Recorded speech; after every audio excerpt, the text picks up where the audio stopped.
This channel does not promote any violence, harmful, or illegal activities. All content provided by this channel is meant for an educational and information purpose only.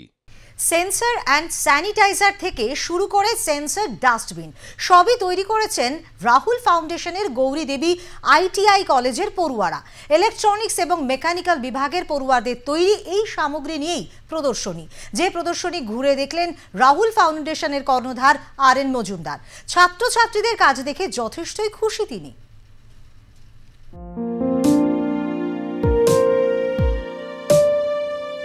শুক্রবার রাহুল ফাউন্ডেশনের Gauri Debi ITI college প্রাঙ্গণে পড়ুয়াদের তৈরি প্রজেক্টের প্রদর্শনী হয়। আর এই প্রদর্শনী দেখতে আসেন রাহুল ফাউন্ডেশনের কর্ণধার RN মজুমদার, ডিরেক্টর মীনাক্ষী বন্দ্যোপাধ্যায় ও chief general manager Priyabrata Bhattacharya. Gouri Debi ITI কলেজের ইলেকট্রনিক্স ও মেকানিক্যাল বিভাগের পড়ুয়ারা বেশ কিছু প্রজেক্ট নিজের হাতে তৈরি করেছেন, যা মানুষের আগামী দিনে অনেক কাজে লাগবে। সেন্সর স্যানিটাইজার থেকে শুরু করে সেন্সর ডাস্টবিন, বিদ্যুৎবিহীন বালি চালনি থেকে শুরু করে আরও বিভিন্ন জিনিস। পড়ুয়াদের তৈরি এই প্রজেক্ট দেখে সাধুবাদও জানিয়েছেন তারা। এছাড়াও এই প্রজেক্ট যাতে দেশের সকল মানুষের কাছে পৌঁছে যায় তারও ব্যবস্থা নেবেন বলে জানিয়েছেন তারা। আইটিআই বিভাগের প্রিন্সিপাল প্রশান্ত সামন্ত জানিয়েছেন, পড়ুয়াদের এই ধরনের প্রজেক্ট আগামী দিনে দেশের মানুষের চাহিদা পূরণ করবে। Smart dustbin, display board, hand washing machine, sanitiser machine, তারপরে মপিং মেশিন, এগুলো মেকানিক্যাল, ইলেকট্রিক্যাল পাওয়ার লাগবে না, মেকানিক্যাল দিয়েও হবে।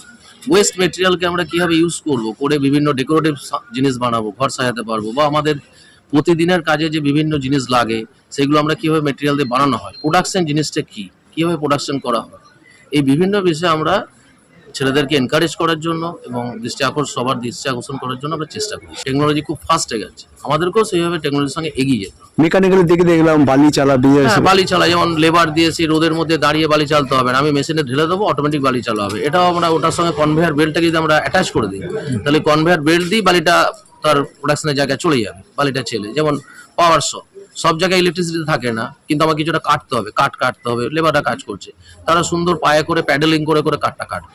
আগামী দিনে এই সব প্রজেক্ট গুলো যাতে মানুষের হাতে পৌঁছে যায় তার ব্যবস্থা হবে, চিন্তা ভাবনা আমরা করছি। আমরা বিভিন্ন মাধ্যমে এগুলোকে আরো ডেভেলপ করে কিভাবে মানুষের কাছে পৌঁছানো যায়, এটাকে প্রোডাক্ট হিসেবে কাজে লাগানো যায়, সেই চিন্তা ভাবনা আমাদের মাথার মধ্যে আছে। Creativity and their innovative mindset, এটা আমরা করব।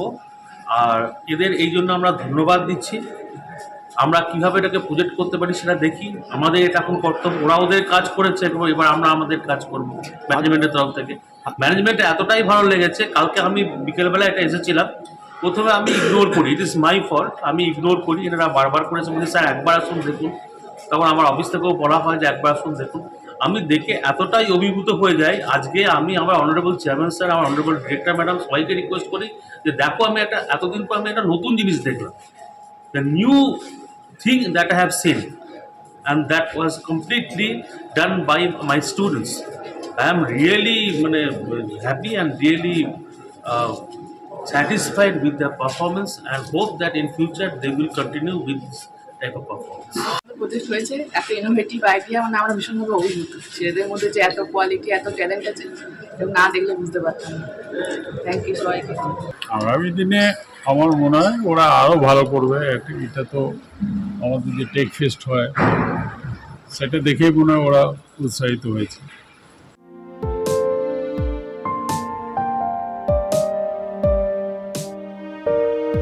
রাহুল ফাউন্ডেশনের আইটিআই স্টুডেন্টরা বেশ কিছু প্রজেক্ট তৈরি করেছে, যে প্রজেক্ট আগামী দিনে কিন্তু দেশের কাজে কিন্তু লাগবে। যেরকম আমরা দেখতে পাচ্ছি এখানে সেন্সর ডাস্টবিন দেওয়া হয়েছে, যেটা কিন্তু আজকের দিনে খুবই প্রয়োজন। এর সাথে রয়েছে যারা যে সকল ইন্ডাস্ট্রিয়ালে কাজ করে সেখানে দাঁড়িয়েও অতি সহজে তাদের যে কীভাবে যন্ত্রপাতি ব্যবহার করতে পারবে সেটাও কিন্তু তারা এই স্টুডেন্টরা তৈরি করেছে। অতএব এই স্টুডেন্টদের এই ধরনের কাজ থেকে স্বভাবতই যারা এখানে রয়েছেন দায়িত্বে তারা কিন্তু সাধুবাদ জানিয়েছেন। তার সাথে এই স্টুডেন্টদের যাতে আগামী দিনে আরও এই ধরনের অনেক প্রজেক্ট করে দেশের স্বার্থে, সেই নিয়েও কিন্তু তাদের পাশে থাকবেন বলে জানিয়েছেন। পানাগড় থেকে সুভাষ দাস, আর প্লাস।